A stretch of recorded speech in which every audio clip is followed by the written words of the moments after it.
This week we're going to be having a look at the big bridge destruction simulation. It's going to be our first large-scale, difficult to kind of wrangle fluid simulation. I'm going to show you a bunch of techniques to get it working. We're going to run this simulation from scratch using the pre-baked rigid body simulation and particles that I made. And I'm going to show you how to mesh the simulation for rendering, and also how to do an ultra high detail version that runs the full length if you have over 16 to 32 gig of RAM. And that's going to be the version that kind of feature film places will be wanting to use the settings of that.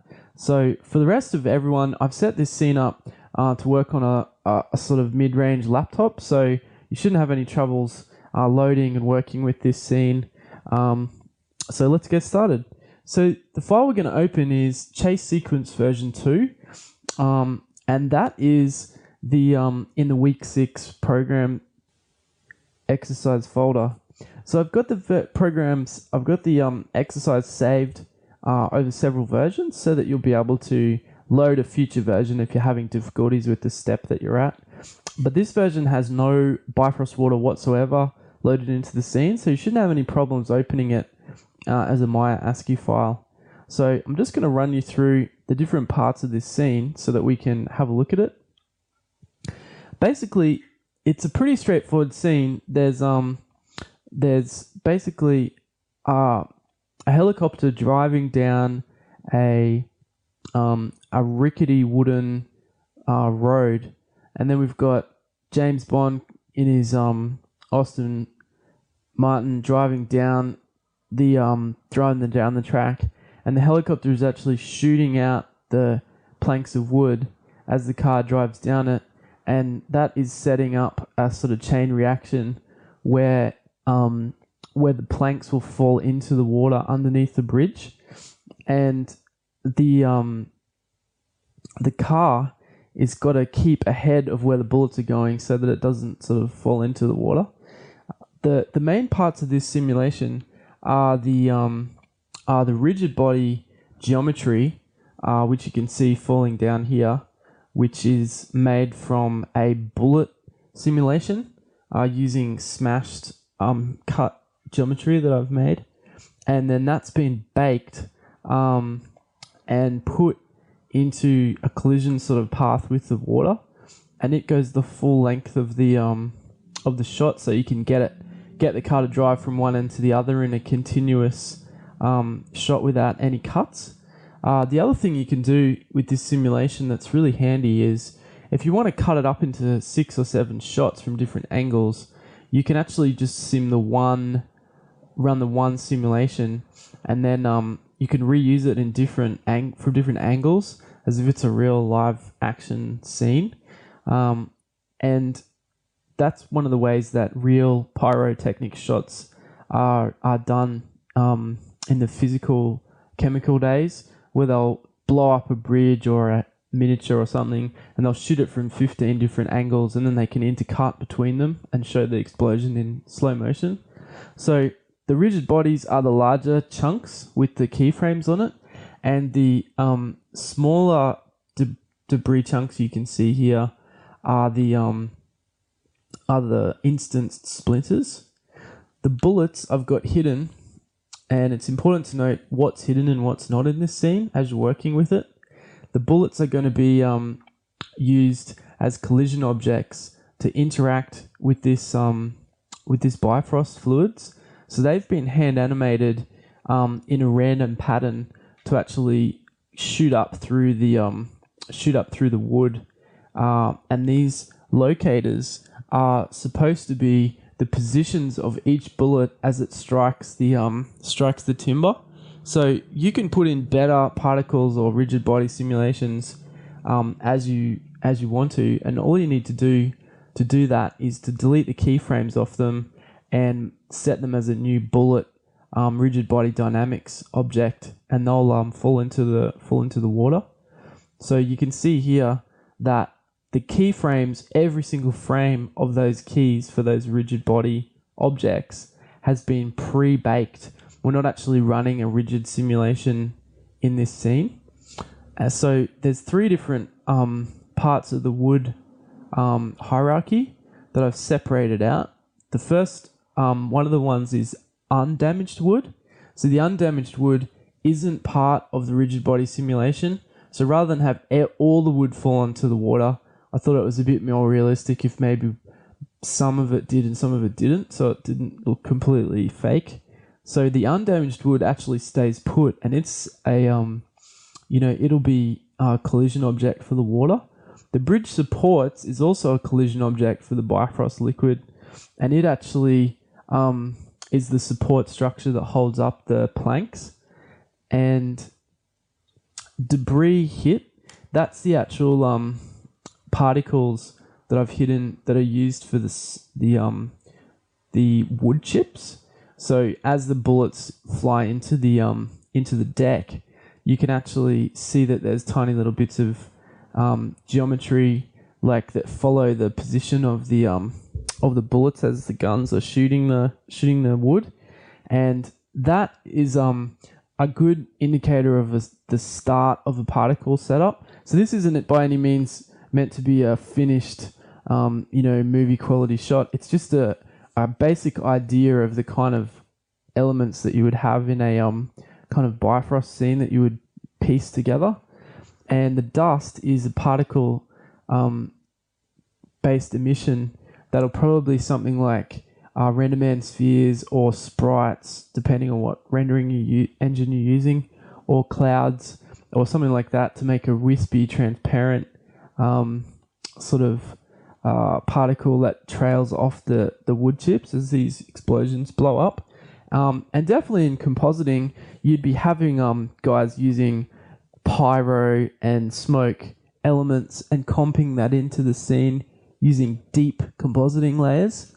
And hopefully we can look into that with the nuke, nuke techniques to do that kind of integration together of how you can put the two together. But yeah, that definitely gives you an idea of how you can use the, you can put rigid bodies, instanced particles, and emit particles that are dust. So you've got three levels of size of particles.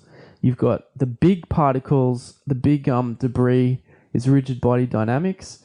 The middle-sized debris is instanced objects, and the tiny dust sort of debris is sprites, or it's like cloud based sphere, really faint sphere kind of sort of particles.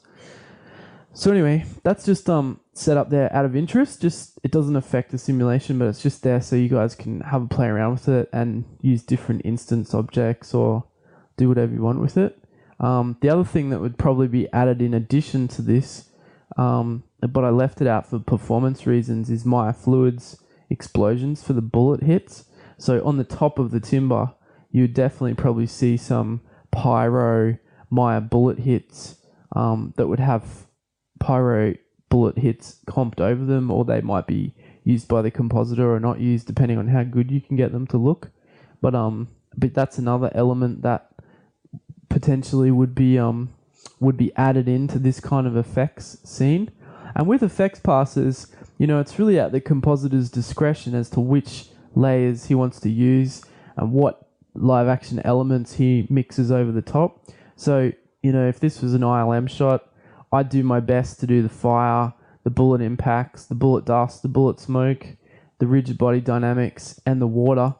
And the compositor would then use my elements in addition to live action elements that match the camera angle and the action, and probably would replace some of my elements with fire, smoke, bullet impacts, water splash, and other composited elements out of the compositing effects library that are very extensive at these kind of high-end visual effects companies. So basically that's the effects elements that are in the scene. The particles don't interact with the Bifrost liquid, only the rigid bodies do. But the spheres are the main primary thing that interact with it. So what we're going to do is we're going to import the wave paddle shoreline default scene out of the visor from get Bifrost example. And what this allows us to do is just be on an even playing field. Everyone's using different systems and different RAM and different graphics cards. So if we just do this from scratch with the wave paddle scene, and by importing it, what that allows us to do is make sure that no one has any kind of performance issues or problems loading it in. So all we've done here is we've loaded in the bridge with the car and helicopter driving along it with the pre-baked rigid body simulation and the particles. Then I've loaded in the Bifrost demo scene of the shallow pool with the little collision object in it. And what we're going to do is we're going to disable the simulation, and then we're going to rotate it 90 degrees and scale it to be the length of the whole dock. So the way that this shot, as I imagined it, was a kind of dodgy Chinesey kind of Hong Kong like dock with a lot of buildings on stilts, a lot of boats in the water around this sort of scene, and a helicopter kind of flying over this kind of walkway, and a car driving along it like James Bond escaping from this helicopter with a searchlight on it. And it's not really meant for a car, it's more meant for like pedestrians. So as he's driving along it, the weight of the car is breaking some of the timber, and the bullets from the helicopter are trying to shoot the timber out from under the car to sort of break the bridge. So this isn't sort of like, oh, it's over an ocean and it's like it's more kind of like in a dock, and on the left hand side I would assume there'd be more shanty kind of buildings and things like that. So what we're going to do is just put a narrow stretch of Bifrost fluid on here, and we're going to position it so that the emitter object is right in the middle of where the bullets are going to come through. And what that basically means is it allows for more fluid interaction than the original simulation that I did, where it was more impacting the bullets with the thin kind of beach shoreline water. So if you just scale up the basically the collision base and the wave pool, the wave generating shape, and the sign handle and the emitter object, all three of those things, if they're scaled up, they'll basically allow you to be able to fill this long strip of water with Bifrost particles and generate a simulation that should be approximately the same detail as the water that was in the demo scene. And the reason why we use it at this scale, like I said in the scale post that I put on to the Bifrost forums, was that the TD who wrote this fluid setup has got it working with the right settings specifically at this scale. So rather than scaling everything and changing all the settings, I've actually imported my scene and custom made it the same scale as this awesome demo scene, because I found that its performance in terms of the speed of computing the simulation was extremely high. So what it's actually doing is it allows you to use the same high speed from a smaller scene and then expand it to a bigger scene, being able to anticipate the results. So rather than having to run this simulation 14 times just to get it working and looking like water so it doesn't explode or like flow like peanut butter, I already know pretty much exactly the settings and the behavior that this water is going to achieve. So all I have to do is make it the right size, like larger, punch in my collision objects with the right accelerator and collision attributes, hit simulate, and I'm pretty much good to go with this scene. So that's a real bonus once you can get scenes set up where the visual effects supervisor, the director, and people are happy with the scale and the behavior of water, you should really save that scene into a library so that you can reuse that setting for future Bifrost simulations. Don't just keep remaking things over and over and over again and trying to figure out everything. You just keep using the same scale and settings, and that'll work every time with the same settings. So what we've got here is one thing to note with these mega huge scenes is they're very unresponsive, and that's normal for these kind of big shots. So what you have to do is you have to actually in advance know what you're doing. You can't just randomly click buttons and interactively wait to see what happens. So every step I'm doing is very pre-calculated. So what we're going to do is we're just adding to the Bifrost liquid the collider of the damaged wood, the undamaged wood, and the bridge supports. So you need to select every object in the undamaged wood, the damaged wood, and the bridge supports, and select the Bifrost liquid. And then you go up to Bifrost and you press Add Collider.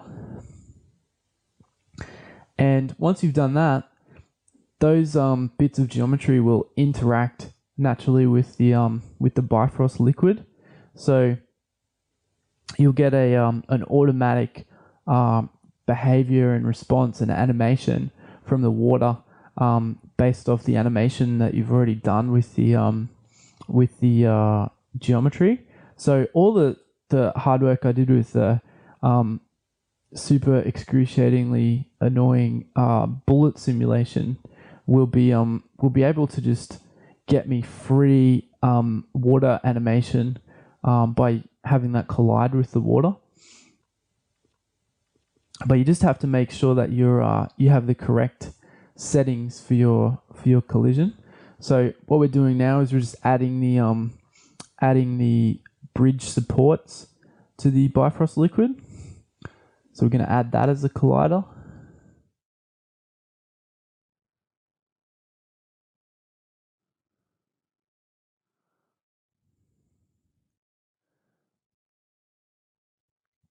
And once that's done, that will add like dozens and dozens of extra attributes to the geometry that will allow Bifrost to know that that's actually an object that's has extra settings on it for colliding with that. The last thing we're going to add is the bullets. So the bullets are different to the bridge timber in that they're colliders but also accelerators. So first thing I'm going to do is I'm going to go into Bifrost, and we need to add these both as accelerators which pull the water like a field in Maya dynamics, and they also collide with the water, and so they sort of smash the particles out. So depending on how you want your shot to look, you can actually scale these bullets down or up to create fatter or smaller bullet impacts. So if you're going for I've calculated mine off a kind of 50 caliber Navy gun. So I'm going to add accelerator to these, and that'll have the effect of pulling the water particles up based off the inherited velocity of the spheres. And the next thing we're going to do is have them collide.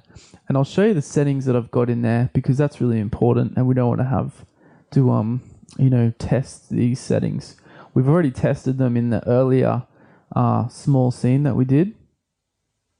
So once you add collider, what we're going to do is just go and select one of the bullets, and this is the settings you need to have.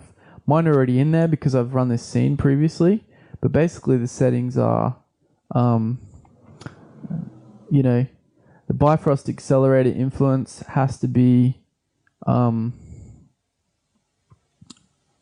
Bifrost accelerator enable on, Bifrost accelerator mode solid, influence 5, inherent velocity 1, and so on and so forth down to the bottom. So all of those settings, if they match mine, they're correct. And they'll be the same settings that you used in your smaller test scene from previous weeks.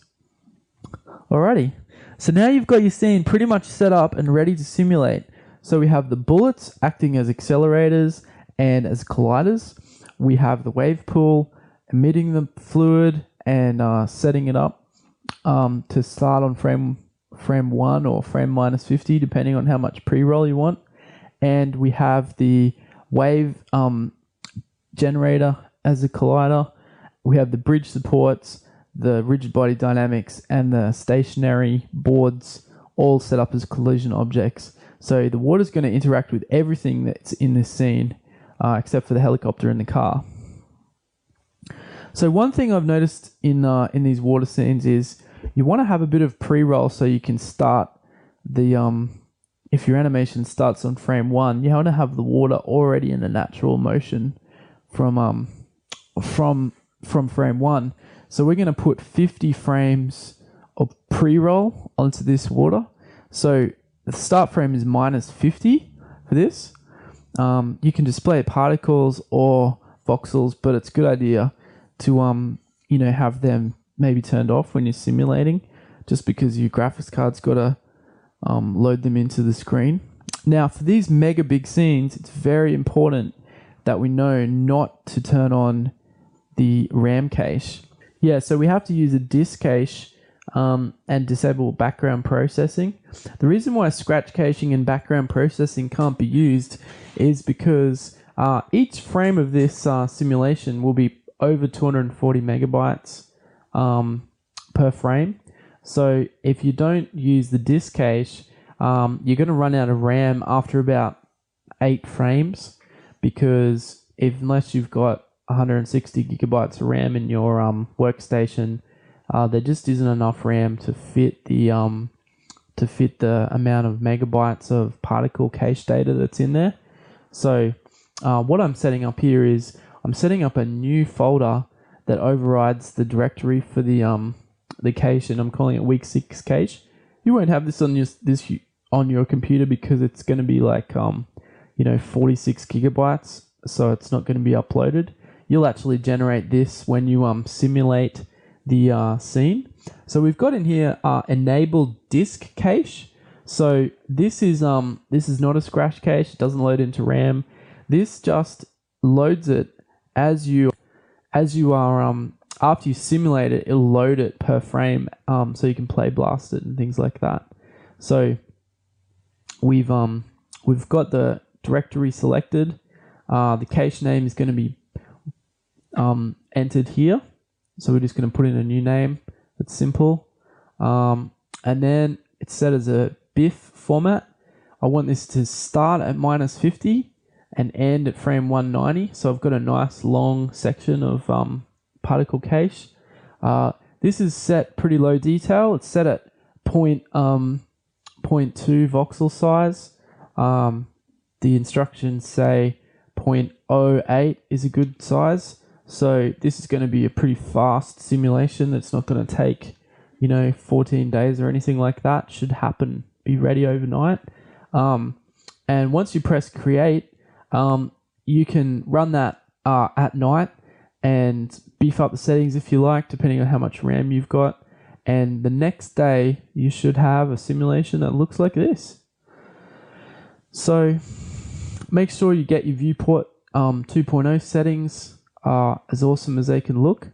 You can load screen space, ambient occlusion, and anti-aliasing without slowing down the scene too much. Makes a big difference. I tend to leave motion blur off just to when you're working in the scene, and turn it on for your play blasts that you're doing for the VFX soup. And don't forget 5, 6, and 7 give you your different lighting commands. And if you want to enable shadows, all you have to do is go up to lighting and then click shadows in the lighting options. So yeah, so we've successfully simulated 50 frames of pre-roll plus 190 frames. And this is where you can change the particle display count. So if you've got a slow graphics card, you can actually reduce the particle display amount so you can sort of tumble and move the view and get the camera in position, and then beef it right up again up to like 400 billion particles once you've got the right settings. But displaying all those particles, even on a good graphics card, is going to be is going to waste a lot of time if you're just doing simple camera animations. You really want to have all your cameras and all your animation set up the week before you're doing Bifrost simulations, so it's all finalized. But if you need to adjust anything, you can reduce the particle count with those settings there.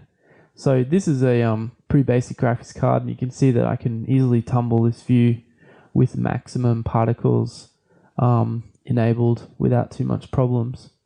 So the other thing that we're going to do is I'm just going to run you through where the settings are for the disk cache. So the disk cache is enabled here because I've already run through the simulation. If your simulation has crashed, that may not be in there, but you can see here that all these files are listed in there. And if you check their file size in Windows Explorer or Mac Explorer, you'll see that they are around the 200 to 300 to 600 megabytes mark per frame, which is a lot of data. So don't be expecting, ludicrous scrubbing through the timeline kind of performance. You'll be able to just click on a frame and it will slowly load over 5 minutes and then load the action for that frame into the into RAM or into the viewport.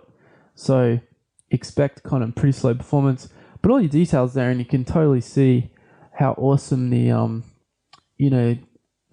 the scale and the size of what you've done is.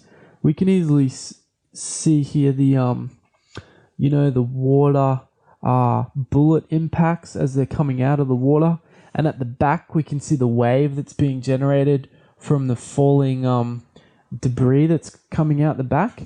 Now once this has got motion blur, some nice render man or mental ray shaders on it, and lighting, and it's also got a few particle and meshed passes put through a render farm, this is going to come out looking great. I mean, this kind of fluid simulation technology was much more basic in the 2000s and late 2000s, and they were able to use that to amazing effect in movies like 2012 and all the different movies that had water and wave crushing effects. So that's where your disk cache is coming in. You have to be really careful not to have background processing and scratch caching also enabled, because that will just run simultaneously over the top.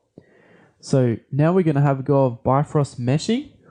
So the Bifrost meshing, it's going to take about 5 minutes to run through on your computer. And what that'll do is that will actually cover the particles that you've simulated in a triangulated mesh. Now, the Bifrost mesh in fluid simulations isn't meant to be the fine, spray detail that's the white water and the spray that comes out of the scene. It's more meant to be the large, foamy, unbroken surfaces and the water surface itself that's connected together. So in a movie like Battleship or Godzilla, this is the main surface of the water that's leading up to where the particles are, and then the particles themselves will be rendered just as spheres or as some kind of other blobby kind of shape that's got a lot more detail and a lot more surface in them. So don't have a crisis if you think, where's all my detail gone? Because this crude geometry is meant to more be the linking together of the water rather than the mega detail of all those little droplets. And how you render it is the water surface is really kind of your clear part of the water, and the particle white particles that are the velocity, they're actually a comped layer you put in over the top with motion blur. So they kind of render out the foamy spray is white, and any slower kind of particles that make up this main mesh are black. And when you comp it over the top, they'll kind of be invisible and you won't be able to see them. So the main thing to know is just like don't have a panic attack because your geometry isn't detailed enough. The other thing I'm going to show you is if you're doing like a chocolate TV commercial or a wine TV commercial or some kind of really detailed liquid like the milk pouring example, I'll show you how you can actually set up this mesh to be the fine detail water. Although you're going to need a lot more memory and a lot more disk space to be able to run this whole section with water that level of detail. This is really the optimum settings for a basic standard computer. But if you have access to a simulation computer with 64 gig plus of RAM, by all means have a shot at loading the mega ultra settings, which we're going to run through pretty shortly. So you can see the geometry, it wraps over everything, but it's pretty blobby, and I'll explain why that is. These particles look super detailed and look like what a real kind of beach that's maybe getting shot up by grenades or things like that looks like. And the reason is because to surface the particles and make really fine detail, it actually needs about 10 times more particles than is listed here in this simulation that we've done. So the settings for this simulation is voxel size 0.2, and the settings for a really ultra high detail scene would be voxel size 0.08 or 0.06. So if you're wanting to run this simulation with more water detail, you can run the simulation with voxel size of 0.06 and see what the results are. For the time being though, we're just going to play blast this shot as we've done it, and this is the way that you show people the work that you've done, is play blasting, because you can't obviously like scrub through the timeline and show them what you've done. So I've imported the cameras scene, which has the extra cameras out of the shot. You can animate your own cameras if you like, and set up your own sequence, and then all you need to do is unhide and hide the correct particle layers, and then you just hit play blast and set it to image. TIFF's a good image format. Make sure you save to file. I'm going to save this into week 6 play blast so we can see that it works. And once you hit the play blast button, this will chew through the scene, and this sort of basic look of the scene is what you're going to be wanting to do to get the shot into dailies and like get it started in the VFX pipeline. I mean, there's a lot of finessing and to and froing that happen. You don't want to get too detailed and too finessed on your first pass. You want to keep your first passes pretty low voxel size, so you can get quick turnaround on your water. No one gets more aggro than super slow turnaround with these water simulations. They want to see daily updates and nightly simulations running while you're working on this stuff. If it takes a week to re-simulate it, man, don't give up your job at Subway, because it's just not a good idea. So we can see here that this already looks pretty sweet. Once all the motion blur and the things on there, you can see the movement of the water looks pretty stringy and pretty cool. It's a little bit sparse, but we can easily up the voxel detail a little bit and get a pretty good result for this shot. And in a typical action movie, I mean, these shots, there's awful lot of work put into them, but a lot of it's put in comp. So what you're wanting to be doing is generating as many effects elements that look really nice as you can, rather than tweaking the dials like for the whole of the thing until it's like ridiculous and looks totally fake. You want to be pumping out elements so the comper can put it together and make it look really cool. You know what I mean? So this is another shot you can see here that's got the from another camera view. You can see that water's really ripping up under the bridge and causing a lot of a lot of dynamic liquid movement. You just wouldn't be able to do this with the typical particle sort of setup with Maya. The Maya particles wouldn't interact and collide with each other the way that these particles are. So it's just a really awesome, awesome feature to add into default vanilla Maya. So good job, Autodesk. Made lots of people happy. So yeah, you can see that these are really plumy kind of funnily looking water. They stick together. They create liquid shapes that are really detailed.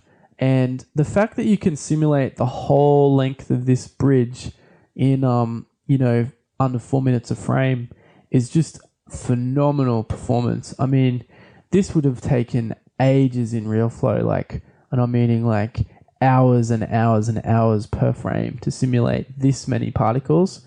And the fact that this is just the starting point in Bifrost, and you can add even more, and you can do it on such crude equipment with great ease is just super, super amazing. And will make life really easy for FXTDs and Maya generalists. The other thing I was just going to show you here is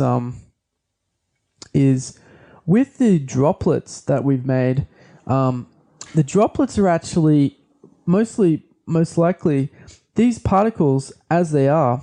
If you handed them over to, say, RenderMan or Arnold or a Ray's kind of renderer or another renderer that could generate geometry from shaders, what it actually means is that you can basically at render time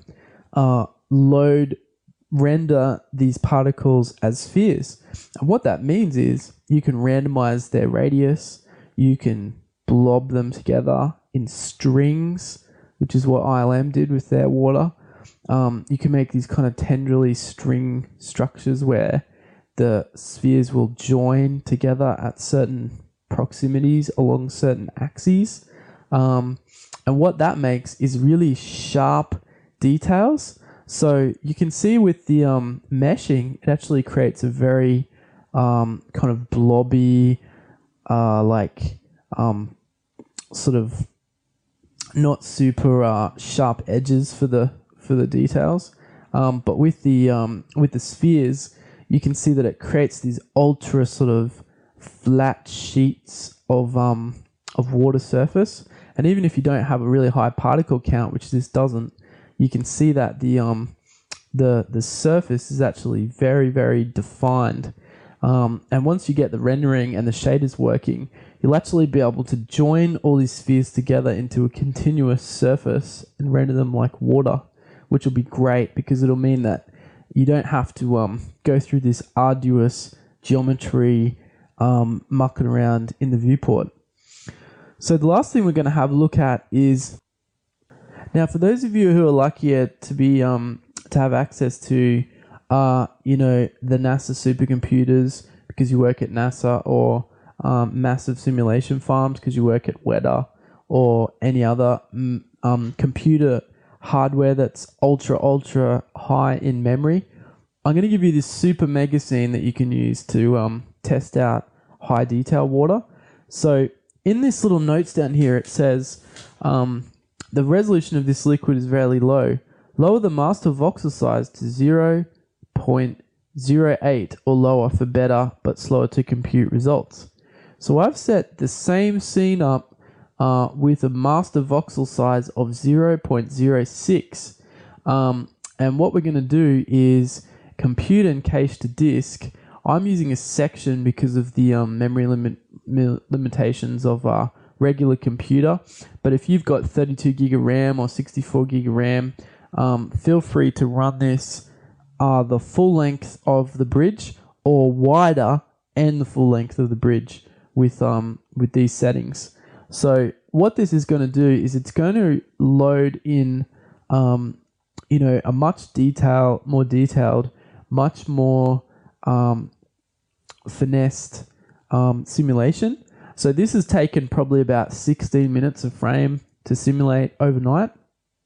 And this is the disk cache of the particles.